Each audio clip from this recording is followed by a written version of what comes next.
কোন মানুষ যখন পাপ করতে করতে একেবারে সর্বশেষ চূড়ায় পৌঁছিয়ে যায়, তাকে আল্লাহর হেদায়েত দেয় না।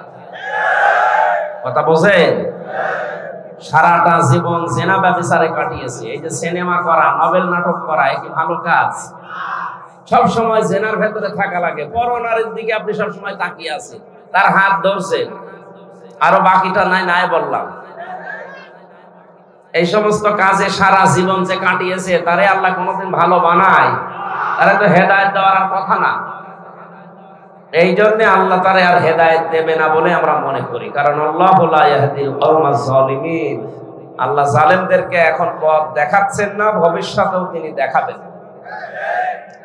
যেহেতু বড় বড় জালেম যারা সবই পালিয়েছে, মাঝারি জালেম আর ছোট জালেম যারা ছিল, এরা এখন সব তওবা করে ফিরে আসতেছে।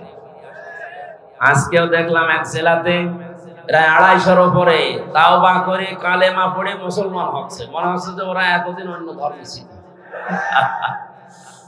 আমার বংশের, আমি তো কুষ্টিয়ায় বাড়ি, আমার বংশের প্রায় 100 জনের 98 জন এই জালেমদের দোসর ছিল।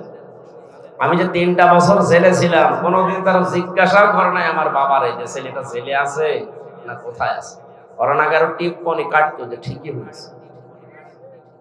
অথচ 5 তারিখে আগস্টের বিকাল 5টা বাজার পরেই দেখি সব কল দিচ্ছে, ভাতিজা কোথায়? কুষ্টিয়া।